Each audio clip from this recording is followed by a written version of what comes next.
Leaves a little bit to be desired. Hopefully it can continue to grow. For now, though, we find out what our maps are. We're going to be starting off with 2 of the Spider Queen, with both Cursed and Braxis banned out.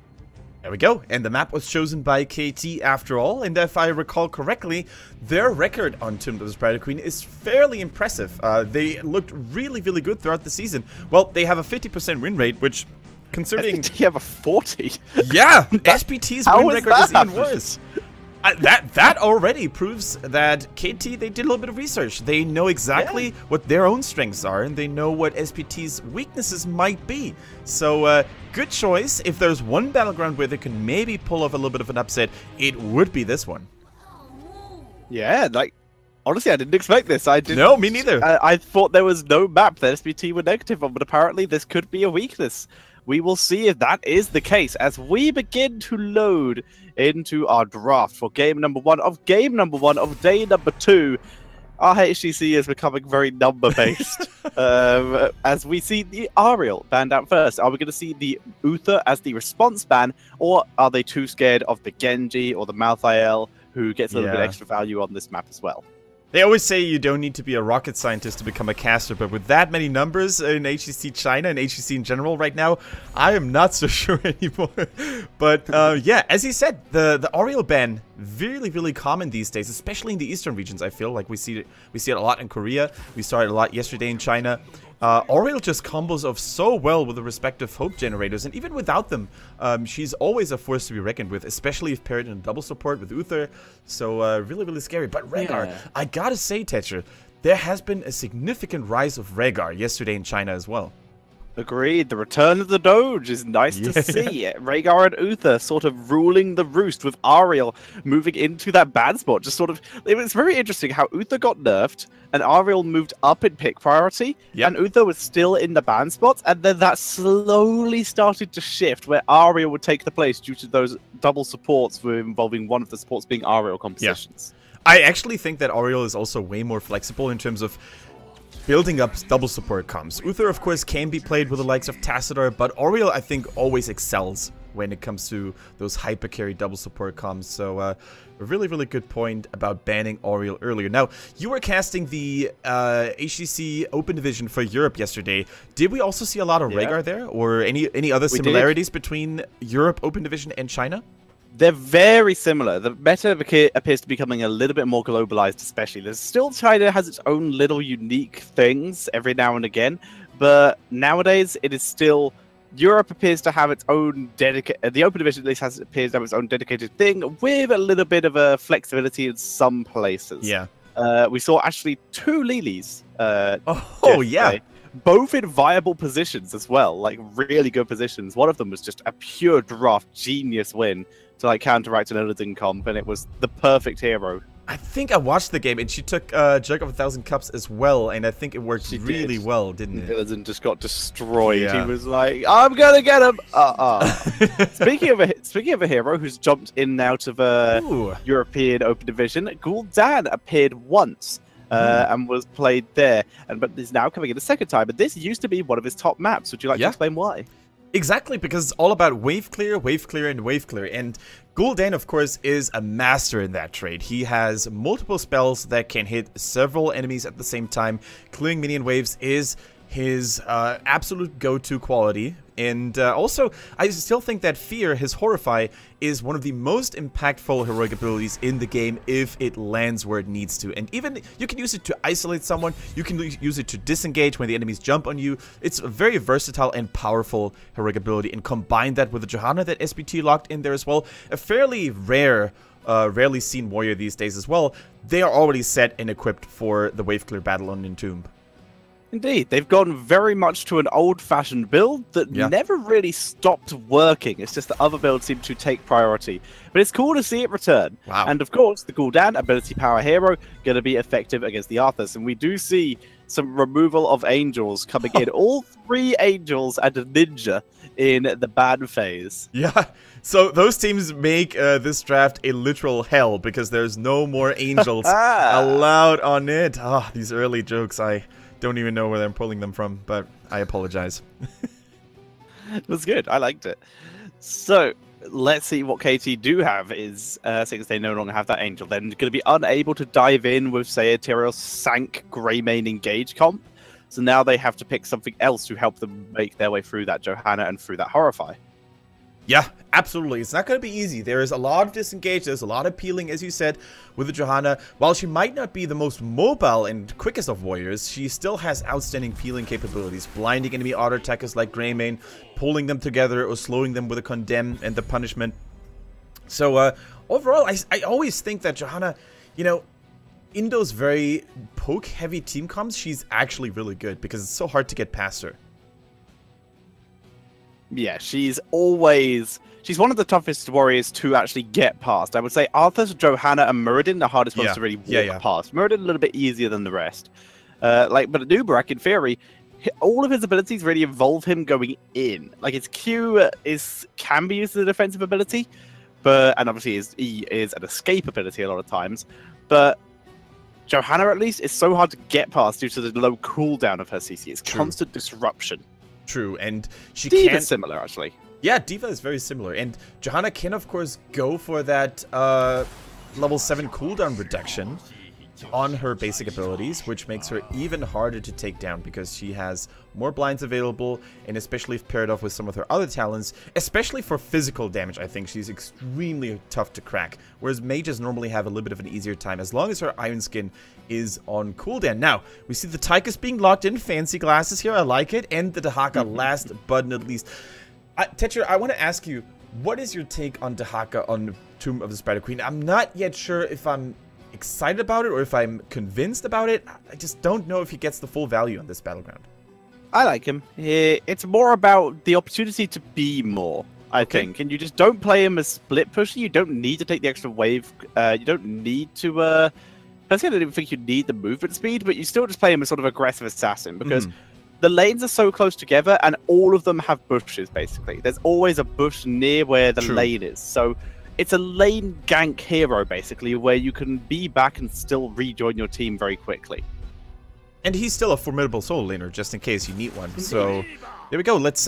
He's probably gonna lane against Greymane or Arthas. I would say those are the respective solo laners here for KT. Solo lane. I think that would actually be better because ranged heroes all have a much easier time against Dahaka than melee ones do.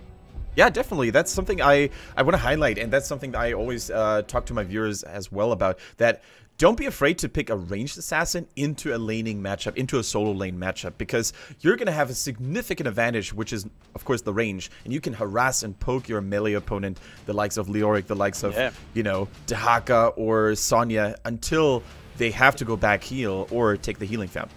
Exactly. Dahaka's biggest lane-winning ability is his drag. If you just stay out of range, why would you actively choose to walk into range of it when you're in lane against him? If he's able to get a good drag onto you, drag you into towers, you've lost a lot of health unnecessarily. He's ahead of you in lane because his healing doesn't cost mana, whereas Arthas, for example, it does.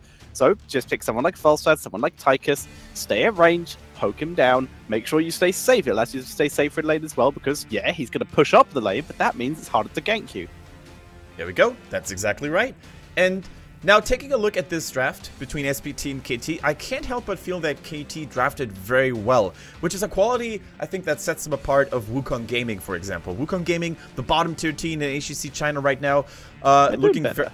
Yeah, they're getting a little bit better at it, true. But I think KT, from the looks of it, they got themselves an extremely powerful draft with the Northwind Warriors and Nubarak and Arthas in the mix. They've got good wave clear, they've got the Falstad as well, who could potentially counter global the Dahaka despite not being a real global map. What is your take on the draft if you compare them both? I would both teams have a really solid draft. I'm gonna lean towards SPT because their draft really covers all their bases in terms of damage numbers and damage styles with that huge resiliency.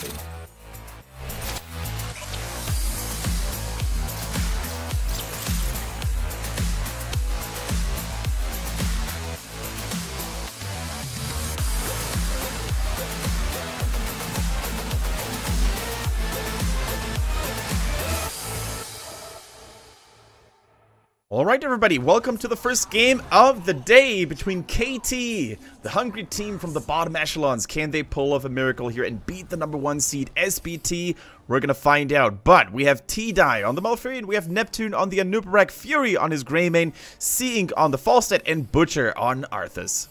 Whereas on the right-hand side, it's our #1 standing. It's SPT with Jian Zhao on the Gul'dan, Melody C on Tychus, Misaka on Johanna, Wings on the Dahaka, and ZZH is going to be playing the Rhaegar. Now, Tesha, I would love to see the damage numbers on Misaka's Johanna at the end of the game, because whenever we see his talent or his player sheet, we immediately see his high damage numbers done per game on average. And Johanna, she's really not known to be, you know, the biggest of DPS sources, but maybe Misaka's going to show us a funky build, maybe he's going to show us a very cool playstyle. I'm very much looking forward to that. I'm looking forward to it too. I would like to see that indeed. SPT continuing to, just for the start of the game, play a little bit aggressive, but they're not over pushing, they're not over chasing anything, they're just looking for that cheeky first kill. Arthas with his Frostborn Hunger's talent at level 1, by the way. Yeah, the Eternal Hunger once again being logged in. We saw that yesterday as well. And when I saw that talent locked in for the first time, I was like, is he going to go for the infamous Icy Talons auto attack build? Because that looks like a very aggressive build. But no, they went for the Lingering Waste, or for the Freezing. And oh, whoa, hold on. First blood for KT here. Yeah, really nice pickup. Down goes Tychus.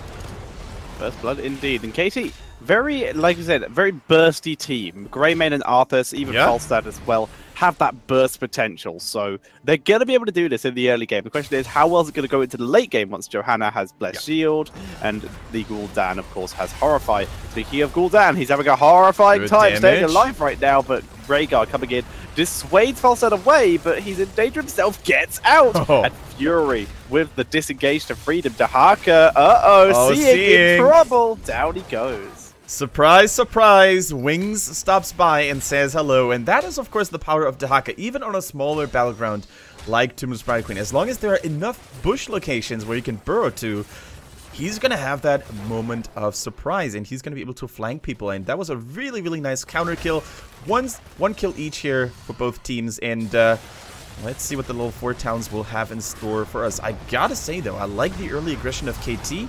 They show close to little respect here for the big names that is SPT, and you gotta keep it up. Also, some gems already being turned in. That is actually something that has been getting more and more prominent in those two Mother's Rider Queen matches. Both pro teams really trying to deny each other access to those turn-in locations. Yeah, Misaka needs to be careful, and the fact is, it would take him so long to rotate the long way around. He still tries to wade through. This could have been a mistake. He does barely get out, but that was potentially a mistake. He thought that his tankiness was enough to allow him to walk through that area to get to the XP. Instead, he just has to burn a fountain. That was a bit of a miscall there. I gotta say, you're totally right, but at least he used his blind, his shield glare, to keep himself alive, because he blinded Falstad and Greymane. Without that blind, he would have certainly fallen after getting stunned by the Impaled by Neptune here. But Misaka already getting in a little bit of trouble. And you're totally right, the importance of early game fountains cannot be underestimated. It is so important to have that additional healing and regenerating tool, because whenever you are forced to go back to base, to teleport back to base, you lose a lot of time. And we see another engagement coming in from KT. Melody C taking a lot of damage. They're turning it round though. Wings was playing so aggressively that he's being a bit of a distraction here, but there's enough members of KT here to prevent anything really bad happening to them. Yeah, we also see the Treant talent here for Malfurion at level 4. Always a nice thing to see the little broccoli pop out of the garden and helping his master Malfurion in combat. Still something I need to get used to, because for such a long time this talent was considered absolute bottom tier rubbish. But ever since the rework from Malfurion, it has actually been seeing in more and more games. It deals more damage and is accessible earlier, so it doesn't even compete with the cleanse anymore. Yeah, that was always the main reason. It wasn't a generally terrible talent for level 7. It's just cleanse. Come on, man. But now Malfurion doesn't have cleanse anymore, so it's not such a big deal. Exactly. So in the meantime, we see a duel here between Seeing and Huan Zhao. But Seeing spider senses were tingling. Johanna was indeed coming up to him for a potential gank. Now you can really see how KT, they're starting to fall behind in XP a little bit, and that is oftentimes an indicator of teams focusing too much on getting kills, neglecting the soak a little bit as a result. So it's nothing major though. However, this first turn in for SPT could change things a lot. Butcher using his Frost, his Icebound Fortitude, excuse me, and stays alive for now. Indeed, but with the SPT Web Weavers on the way, how much value can they get out of this? Gul'dan's already built up a couple stacks. I don't know how far in he is exactly. We know he's not completed because, oh my god, if he had. But he's gone for the full Corruption build, Echo Corruption, and the reduced cooldown on his level 7. Yeah, exactly, and I normally do like it. I mean, the Q build, the Fail Flame build is still nice to have bigger burst numbers. Oh, whoa, whoa, hold a second. ZCH falls victim to the Frost of Arceus, but the immediate retaliation on Falstad.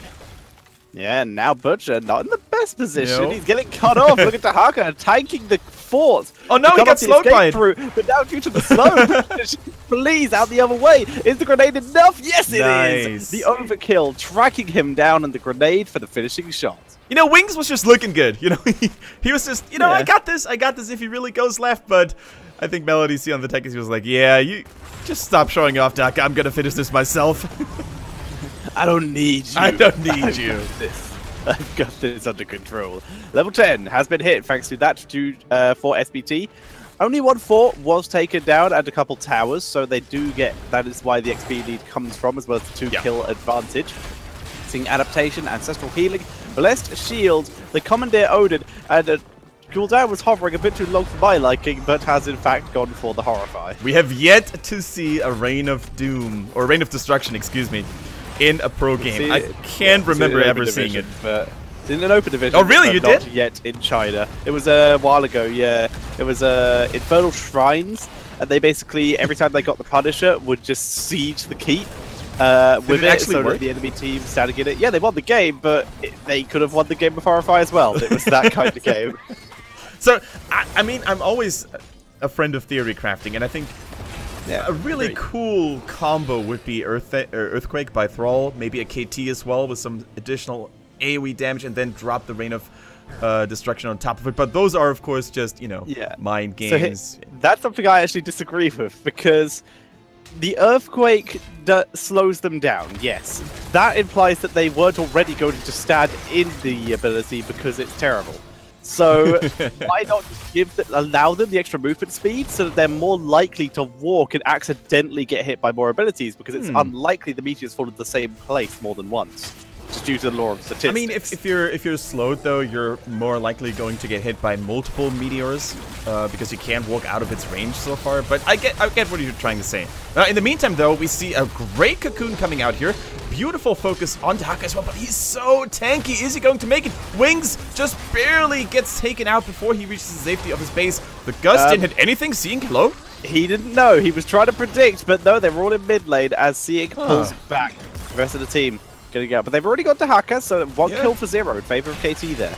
But in the meantime, they once again forgot to guard the pay-in areas, and that's of course why there wasn't the entirety of SPT helping out Tahaka, because at least 2 or 3 of their members were busy paying those gems. And as such, I think it's a very worth trade now. Beautiful engage as well, and I think this is looking grim for KT. We're seeing damage onto Malfurion. T-Die in full retreat. Neptune is sort of tanking, buying his team some time. It may allow the rest to escape as Fury will be able to raise a swipe to freedom. And as the Web Weavers push in, I want you to have a look at the map quickly. Have a look at those destroyed forts when we show them again, and tell me what you see. Yeah, it's not looking very good here for KT. Structure after structure is getting taken down. The top fort has fallen now, which was the last remaining out of the defense line here. The bottom keep is getting heavily damaged here. I'm not sure if it's, you know, late enough yet for SPT to make the push all the way through, but even if you just weaken it down to 70 or 60% health, the next Web Weaver phase, the next push might guarantee you the catapults. Look at this fort. Which one? The one we're looking at. Oh, the banner! Oh my goody goodness! Team banners! Yeah! They are currently on the live patch, so that means that these are in the game. Woo! We just haven't seen them in the... I don't think they're available from the loot chests yet, but that means they are in game. Oh, they look so good. They really do. And now that you mention it, I think I heard something about Alex the Pro G showing them by mistake on this tournament client. But yeah, really solid stuff. And you know what? I do love this upcoming change, the esports banners, because if I'm not mistaken, some part of the sales will go straight towards the teams, helping them to sustain themselves even more. I have no idea. I would hope so. I would hope so. I mean, that's what they did basically, or Blizzard did something very similar with the war chest for StarCraft 2 right now, right? So if you buy those war chests and everything you get from it will have an influence on the overall BlizzCon prize pool. So it would be really cool to see some additional financial support for the Heroes of the Storm Pro scene as well. But once again, not confirmed, guys. Not confirmed. Not confirmed. All we know is what they look like currently and that they exist. So for now, Dahaka trying to get something onto Fury, but puts himself a little bit danger. Horrify! Fury is doomed! Absolutely destroyed. Even takes a blessed shield from over the wall for his trouble. Yep. Drag on the Arthurs as well. They're trying to body block him in. They're going to be able to do something. He's tanking through with Army of the Dead. Can he survive the ticking damage? Oh, he lives! He lives for now. That one last school was enough to save him from the wrath of Johanna, who is unfortunately not the most DPS hero in the game. However, they still lost the Grey Mane. They're still behind two levels, excuse me. But level 13 is around the corner, so there's another fairly comfortable time window for KT to make something happen. Still, 42 gems in their possession, and Sieg unfortunately carries 22 of those, so he should really not die. Okay, he gets away. Everything's good in the hood. He in fact does escape for the moment. So 70, is that 29 or 79? I think there's 29 gems available currently for SPT. Yep. Yeah, it was 20, so they turned them in. Neptune's hovering around the area. Does manage to deny the turn, just by the sheer purpose of being there, and that's always the most satisfying way to deny a turn in. It is. Now, look at Arthas' level 13. Butcher really goes all in on this Frostborn Hungers build. We see the Frost Strike coming in here. And that talent is so rare that I actually had to look up the specific numbers. It actually applies a movement speed slow by 50% for 1.5 seconds. And it also reduces Frostborn Hunger's cooldown. So you're going to be able to have an additional slow, which actually looks good and sounds good on paper. Oh. Cocoon's been used on Johanna as we see the rest of SPT pulling back. They can't even get near it. We're seeing the Odin trying to pop in as Neptune gets destroyed there. The turnaround coming in, looking to try and take down the Arthurs as Johanna is wading through the front line. The slow from Arthurs might be too much though. He's trying to sustain, but he can't do so, dropping all those gems. Gul'dan now looking for the horror of it. The corruption. So much damage. T9 Fury. That's alive though. What? Fury, why would you do that? Fury goes down. Just about Fury alive. Nubrak will be up soon, but now this keep is in serious danger. Alright, Echo Corruption completed now for Gul'dan, so he's going to have 3 additional dots of fell magic poisoning his opponents. Yeah. And I gotta say, Tetcher. And Raven Banner. Nice. The Raven Banner, nice. So we gotta give a shout out to our Korean colleagues here. Raven, really decent team. They actually fell to RRR though, which was the first victory for the new upcoming team. Really cool. Indeed, but yeah, shout out to Wolf G-Clef and Rally Jaffa. We love you all. Yes, sir. By the way, did you see how much pain Odin's Tychus inflicted on Nubrak when he was feared? Oh my god, it shredded him. The auto attacks on Odin are some of the most underrated parts of the Odin. I totally agree, and Anubrak's biggest weakness, of course, is physical damage, because he's basically the anti-mage, and when he's feared, he can't use his shields either, so he's going to be an even squishier beetle, and Tychus just had a really good time chunking down his health now. I'm not sure if you want to focus that hero. Tunneling Claws, getting him out of there. A noob going in, little bit of damage. Cocoon on Johanna, again, they're trying to turn it onto Wings, who's doesn't get the adaptation or the ancestral. Now it's Johanna who is the target. They've rooted her down, but she's just pulling everyone in so they get the corruption, and it's just going to be a disengaged gust. That corruption damage too much hit. Yeah, that was a really, really important gust. Despite the fact that KT had a man up and they had a numbers advantage, there was still so much damage coming through from that Gul'dan, and their own health bars were falling down rapidly here. And keep in mind that the Odin is very scary to face, especially when having full HP. And despite losing Dehaka so early on, they still managed to keep the Curse Bullet. Misses here on Misaka. Fury having a little bit of a hard time here on the Grey Mane so far, but at KT, they need to make something happen right now. They're down a talent, but they can let SPT get another keep. Heal. There we go. T-Die coming in just in time to save Butcher as the corruption was ticking down his health. Oh, they do save their last keep, at least temporarily. Is it going to be enough? Because SPT is still pressuring it. They're still not looking in good. They're still not in good shape. Like their health bar is still very low. They can't really commit to the fight. 60 is now available. The Cocoon. Oh my God! It got denied. And that's the joy of that reduced travel time. Here comes Falstad. Gus separates the team into two. The Twilight Dream hits two. They take down Rhaegar, looking for more, but Fury is destroyed by Zhen Zhao. The Cocoon is this time dropped once again. It's a 1-for-1, 2-for-1 as the Haka is taken out. KT looking for more. Zhen Zhao nice done. Corrupted, killed off here as Melanie finds except for Johanna, who does pop out the Cocoon. Please. He's fine. He's fine. Okay. He's out. I was going to say T-Die actually healed someone else, and the heal didn't go on Falstad, and for a moment I thought he would die to the corruption from Gul'dan as a result. But look at that team fight. The beautiful gust into a 3-man Twilight Dream. Rhaegar getting taken out immediately. The Cocoon on the perfect right target on the Johanna. She couldn't peel for the backline anymore. And look at Neptune here. Going in. Double stun. Interrupting Qin Zhao the moment he dropped the life leech. And that, ladies and gentlemen, was the best team fight by KT I have seen in their relatively young HGC China career. Couldn't agree more. Very nicely done. Punishing SPT for overstaying. Good prioritization. Very nicely done. Johanna comes in to try and steal the boss. Oh, Bit denied, though. Has to burn a bless shield to make sure she gets out. Also, good reply to someone in the chat that we don't have any female Diablo bosses. That is incorrect in the game yet. That is incorrect. We have Primeval Diablo. Technically speaking, I would say Primeval Diablo counts as a female, so I would agree. Yeah. There you go. Speaking of female semantics. Yeah. Speaking of female Diablo bosses, though, is there anyone that comes to your mind except for Andariel? Because she's the first one I'm thinking of from Diablo 2. Who's the butterfly one in Magda? Is that her name? That's the one. Yeah. Okay, yeah, true. Yeah, plenty of opportunities. We will hopefully see some of those in game because everyone needs to come into the game eventually.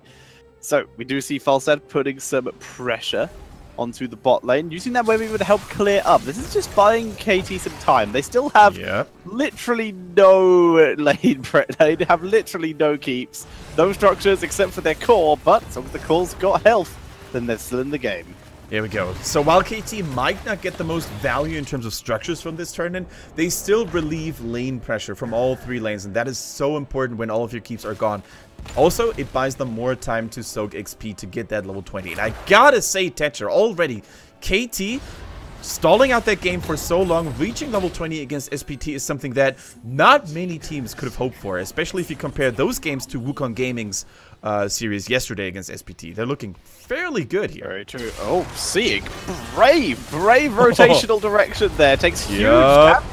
Forced to use the barrel roll just to get the shield. Has to gust to keep them alive. Bless shield, and seeing that was not a good rotation at all. And there are those little mistakes. So if you take a look at the lanes, guys, you see that SPT has so much vision thanks to the minions being pushed that deep, right? So every tiny positional mistake, like C-Inks in that case, can be punished really hard because the opponents are always going to know where you are, and they're always going to be deep in the shadows, deep in the bushes to potentially start one of those ambushes. Now we see the big red button Odin coming in here, and this might be SPT's final push. Poison from Qin Zhao. Johanna tanking forwards. Rhaegar just doing his job. The Odin sieging as much as it can, but also doing damage, trying to distract from the team fight. Storm Shield already dropped. Neptune is dropped down. Even their Storm Shield is not enough to keep him alive. Butcher delaying, though, distracting from the core, and this is the objective. They just have to delay long enough for Falstad to get back, but then they can at least gust as perhaps to disengage. They need kills, though. They're just at to Fury, bless shield, and now even if Falstad can gust, they can't do anything about it. In fact, 1v5 this will be, and that is going to be GG. Game number 1, going over to SPT. In the end, it was quite convincing, but as you can see from the looks of SPT's face, they're not smiling, they're not grinning. They know exactly that some of those team fights looked rather wonky on their part, because KT, especially after, you know, acquiring that level 19, they had their moments of glory. They had the moments where they actually dominated SPT in those team fights. And was it due to the map? It remains to be seen, because we're still having another game. But I gotta say, SPT did not look super convincing on Tomb of the Spider Queen yet again.